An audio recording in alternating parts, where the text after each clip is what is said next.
ब्रह्मचारिणी का अर्थ है एक समर्पित महिला जो अपने गुरु और अन्य छात्रों के साथ आश्रम में रहती है।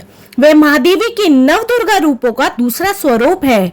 उनकी पूजा नवरात्रि के दूसरे दिन की जाती है।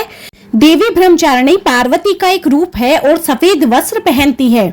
अपने दाहिने हाथ में जपमाला और बाएं हाथ में कमंडलू रखती है। ब्रह्मचारिणी शब्द की उत्पत्ति दो संस्कृत धातुओं से हुई।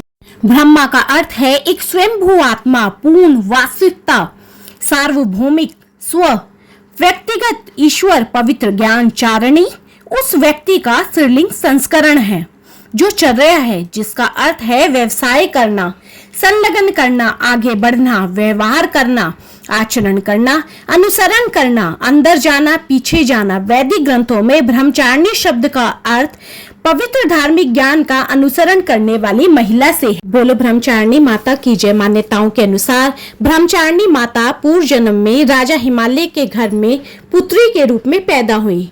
बड़े होने के बाद माता ने नारद जी के उपदेश से भगवान शिव शंकर को पति के रूप में पाने के लिए बहुत कठिन तपस्या की। इस तपस्या के कारण ही उनका नाम ब्रह्मचारिणी पड़ा। उन्होंने 1000 वर्ष तक फल फूल खाकर समय बिताया और 100 वर्षों तक केवल जमीन पर रहकर तपस्या की। माता ने शिव शंकर को प्राप्त करने के लिए कठिन उपवास रखे। वह खुले आकाश के नीचे वर्षा और धूप के घोर कष्ट झेलती रही। 3000 वर्षों तक माता ने टूटे हुए बिल्व पत्र खाकर भोलेनाथ की आराधना की। बाद में माता ने सूखे बिल्व पत्र खाना भी छोड़ दिया। इस कारण उनका नाम अपर्णा भी पड़ा। माता ने कई हजार वर्षों तक निर्जला और निराहार रहकर कठिन तपस्या की। कठिन तपस्या के कारण देवी माता का शरीर एकदम सूख गया। तब देवता और ऋषिगण ब्रह्मचारिणी माता की तपस्या की सराहना करते हुए कहने लगे कि हे माता, ऐसी घोर तपस्या संसार में और कोई नहीं कर सकता। ऐसी तपस्या सिर्फ आप ही कर सकती हैं। आपकी इस तपस्या से आपको भोलेनाथ जरूर पति के रूप में प्राप्त होंगे।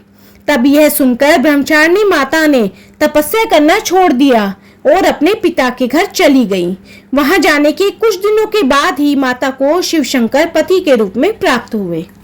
माँ की इस कथा का सार यह है कि जीवन के कठिन संघर्षों में भी मन विचलित नहीं होना चाहिए।